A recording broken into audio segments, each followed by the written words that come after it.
फक्त एका आठवड्यात हे स्तोत्र तुमचं आयुष्य बदलू शकतं यावर विश्वास बसणार नाही, पण हजारो भाविकांनी हा अनुभव स्वतः घेतला आहे. आणि आज मी तुम्हाला ते स्तोत्र सांगणार आहे, जे श्री स्वामी समर्थ महाराजांच्या कृपेने अनेकांच्या आयुष्यात चमत्कार घडवून आणतं. त्यामुळे हा व्हिडिओ शेवटपर्यंत नक्की पहा, कारण यात मी तुम्हाला सांगणार आहे हे स्तोत्र नेमकं कसं म्हणायचं, कोणत्या वेळी म्हणायचं आणि कोणते नियम पाळायचे, जेणेकरून तुम्हालाही स्वामींची कृपा अनुभवता येईल.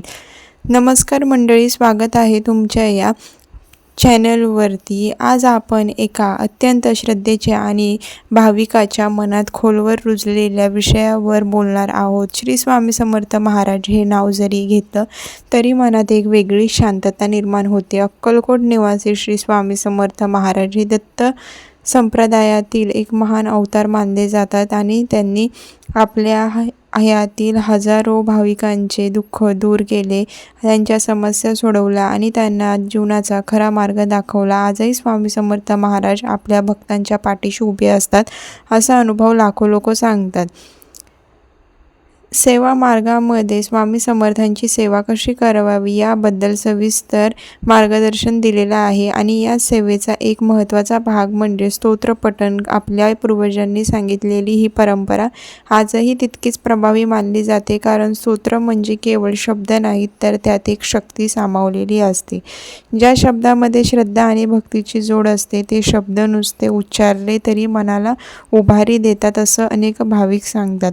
आता तुम्हाला प्रश्न पडला असेल की नेमकं हे स्तोत्र कोणतं आहे आणि ते इतकं प्रभावी का मानलं जातं. तर मंडळी, हे आहे श्री स्वामी समर्थ स्तोत्र, जे स्वामी समर्थ महाराजांच्या गुणांचं आणि त्यांच्या अगाध लीलांचं वर्णन करत. असं मानलं जातं की जो भक्त श्रद्धेने आणि नियमितपणे सलग 7 दिवस हे स्तोत्र म्हणतो, त्यांच्या आयुष्यात हळूहळू सकारात्मक बदल जाणवू लागतात. मनातील अस्वस्थता कमी होते, घरातील वातावरण प्रसन्न राहतं आणि अडकलेली कामं मार्गी लागतात, असा भाविकांचा अनुभव आहे. अनेक सेवेकरी सांगतात की जेव्हा आयुष्यात सगळ्या बाजूंनी अडचणी येतात आणि कुठलाच मार्ग दिसत नाही, तेव्हा या स्तोत्राचा आधार घेतल्यावर मनाला एक वेगळी शांतता मिळते. काहींनी सांगितलं की नोकरीतील अडचणी दूर झाल्या, काहींनी सांगितले की घरातील वाद मिटले, तर काहींनी सांगितलं की आरोग्याच्या समस्यांमध्ये सुधारणा जाणवली. अर्थात प्रत्येकाचा अनुभव वेगळा असू शकतो, पण भक्तिभावाने केलेली सेवा कधीच वाया जात नाही, अशी परंपरेची शिकवण आहे. आता आपण पाहूया हे स्तोत्र म्हणायचं आधी सकाळी लवकर उठून स्नान करावे. आणि कारण कोणतीही सेवा योग्य पद्धतीने केली तरच तिचा खरा लाभ मिळतो, असं मानले गुरु माऊली नेहमी सांगतात. सगळ्यात आधी सकाळी लवकर उठून स्नान करून पवित्र व्हा. घरातील देवघरात किंवा स्वच्छ शांत जागी बसा. शक्य असल्यास स्वामी महाराजांची प्रतिमा किंवा फोटो समोर ठेवा. एक समई किंवा दिवा प्रज्वलित करा आणि मनात पूर्ण श्रद्धेने स्वामी समर्थांचं स्मरण करा. मन शांत झाल्यावर स्वामी महाराजांना नमस्कार करून स्तोत्र पठणाला सुरुवात करा. स्तोत्र म्हणताना घाई करू नका. प्रत्येक शब्द स्पष्ट आणि मनापासून उच्चारा, कारण शब्दामध्ये जो भाव असतो तोच खरा परिणाम घडवतो, असं मानलं जातं. स्तोत्र पूर्ण झाल्यावर स्वामी महाराजांचे मनापासून आभार माना आणि आपली इच्छा किंवा अडचण त्यांच्यासमोर मनोमन मांडा.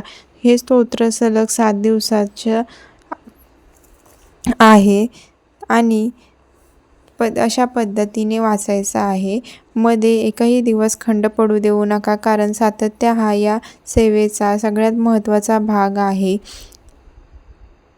एखाद्या दिवशी विसर पडला तर पुन्हा पहिल्या दिवसापासून सुरुवात करावी, असा प्राध्याप आहे. कारण श्रद्धा आणि शिस्त या दोन्ही गोष्टी एकत्र आल्या तरच सेवेचं फळ मिळतं, असं मानलं जातं. आता या स्तोत्राचे नेमके शब्द आपण पाहूया आणि तुम्ही माझ्यासोबत मनातल्या मनात स्तोत्र म्हणा, जेणेकरून तुमच्या मनातही स्वामी महाराजांबद्दल भक्ती आणि दृढ होईल. श्री स्वामी समर्थ. जय जय स्वामी समर्थ. अनन्य शरण मी आलो तुला, दीनदयाळा तारी मजला, भक्त वासल्या करुणा करा, दुःख हा तू दया सागरा, अंतकरणी वास करावा याची लागतो नित्य लळा. अक्कलकोट निवासी स्वामी सद्गुरू तू भक्ताचा कैवारी, विश्व रू तू विश्वभर, तू तुझा आमा तारणहारी, तुझ्या चरणी ठेविते माता, दूर कर सगळी व्यथा, मनातील अंधार दूर करून दाखवी प्रकाशाचा रस्ता. जय जय स्वामी समर्थ महाराज. तुमच्या जय जयकार असो सदैव, तुमची कृपा दृष्टी आमच्यावर असू दे. आता हे स्तोत्र आपण एकत्र म्हटलं. यातील प्रत्येक ओळीत एक वेगळी भावना आहे. स्वामी महाराजांना शरण जाण्याची भावना, त्यांच्या करुणेवर विश्वास ठेवण्याची भावना आणि त्यांच्याकडे पाहणे, आपण दुःख मांडण्याची भावना हीच खरी भक्ती आहे, असं आपले गुरुमाऊली सांगतात. अनेक भाविकांनी असं सांगितलं आहे की सुरुवातीला 2-3 दिवस मनात फार काही जाणवत नाही, पण जसजसे दिवस पुढे सरकतात तसतसं मन शांत होत जातं. विचारांमध्ये स्पष्टता येते आणि वेगळा आत्मविश्वास निर्माण होतो. 7व्या दिवसापासून अनेकांना असं जाणवतं की त्यांच्या मनावरचं ओझं कमी झालं आहे आणि त्यांच्या समस्याकडे बघण्याचा दृष्टिकोन बदलला आहे. हा अनुभव प्रत्येकासारखाच येईल असं नाही, पण श्रद्धेने केलेली सेवा मनाला बळ नक्की देते, हे आपल्या परंपरेतील अनेक जुन्या भाविकांनी सांगितले आहे. या 7 दिवसाच्या सेवेदरम्यान काही गोष्टी आवर्जून पाळाव्यात असं सांगितलं आहे. आहार सात्विक ठेवावा, मन शांत असेल तितकं चांगलं आणि सकारात्मक ठेवावं, कुणाशी वाद किंवा भांडण टाळावं आणि रोज ठराविक वेळ स्तोत्र म्हणायचा प्रयत्न करावा. यावेळीच कोणतीही सेवेचे शिस्तभंग करू नये. अनेक जण विचारतात की स्तोत्र म्हणताना जर काही अडचण आली किंवा वेळ मिळाला नाही तर काय करावं? तर मंडळी, स्वामी महाराज हे अत्यंत दयाळू आहेत, असं आपली परंपरा सांगते. तुमची भक्ती, तुमचा भाव खरा असेल तर लहानसा अडचणी आड येत नाहीत.